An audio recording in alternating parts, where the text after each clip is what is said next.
అసలైతే SMD soldering hot air గన్తో చేయటమే చాలా ఈజీ.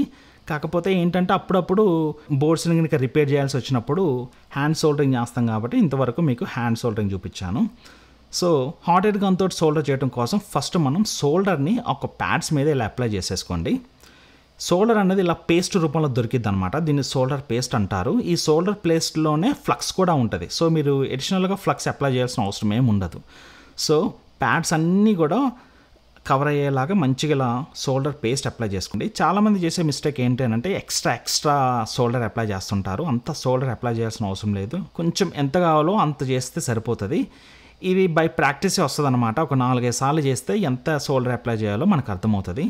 తర్వాత కాంపోనెంట్స్ అన్నిటిని కూడా ట్వీజర్ తోటి జాగ్రత్తగా అలైన్ చేసుకుని పెట్టుకోండి. కరెక్ట్గా పెట్టాల్సిన అవసరం లేదు. మీరే చూస్తారు కదా మ్యాజిక్. మనం సోల్డరింగ్ చేయటం, హీట్ గన్ తోటి సోల్డర్ చేయటం మొదలుపెట్టిన తర్వాత కాంపోనెంట్స్ అన్నీ కూడా ఆటోమేటిక్గా వాటి యొక్క ప్యాడ్స్ మీదకి వచ్చి కరెక్ట్గా అలైన్ అయిపోతాయి. సో ఫస్ట్ ఒక 10 సెంటీమీటర్స్ దూరం నుంచి హాట్ ఎయిర్ గన్ తోటి హీట్ చేయటం మొదలు పెట్టండి. హాట్ ఎయిర్ గన్ ఎక్కువ స్పీడ్ కనుక పెట్టారంటే కాంపోనెంట్స్ అన్నీ ఆ గాలికి ఎగిరిపోతాయి అనమాట. సో ఫస్ట్ ఒక 10 సెంటీమీటర్స్ నుంచి హీట్ చేయటం మొదలు పెట్టండి. ఇంకా వన్స్ మనకి సోల్డర్ పేస్ట్ కలుగుతుంది అని అన్నప్పుడు కొంచెం దగ్గరగా వచ్చి కాంపోనెంట్స్ దగ్గరకు వచ్చి ఇక ఒక 2-3 సెంటీమీటర్స్ దూరం నుంచి కూడా హీట్ చేసుకోండి. అప్పుడు అన్ని పిన్స్కి కూడా equal amount of heat spread అవుతుంది అనమాట. ఇలా మీకు వీడియోలో చూస్తున్నారు కదా సోల్డర్ ఎంత కరెక్ట్గా కరిగిపోయి కాంపోనెంట్స్ అన్నీ కూడా ఎంత యాక్యురేట్గా అలైన్ అవుతున్నాయో.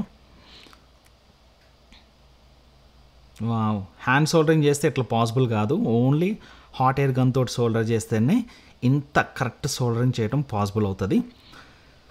మీరు ఎప్పుడైనా ఇలా సోల్డర్ చేసిన తర్వాత ఎక్కడన్నా జాయింట్స్కి కనుక ఇనఫ్ సోల్డర్ కనుక లేదు అని అనుకుంటే మీరు అప్పుడు సోల్డరింగ్ ఐరన్ తోటి కొంచెం ఎక్స్ట్రా సోల్డర్ కూడా అప్లై చేసేసుకోవచ్చు. లేదు ఎక్కడన్నా కొన్ని ఎక్స్ట్రా సోల్డర్ ఉంది అని అనుకుంటే దాన్ని మీరు కాపర్ బ్లేడ్ తోటి హీట్ చేసి ఆ ఎక్స్ట్రా సోల్డర్ని కూడా రిమూవ్ చేసేయచ్చు. ఈ స్టెప్ తర్వాత మీరు ఆల్కహాల్ తోటి క్లీన్ చేయాల్సిన అవసరం లేదు ఇక్కడ, ఎందుకంటే ఎక్స్ట్రా ఫ్లక్స్ ఏమి అప్లై చేయలేదు మనం.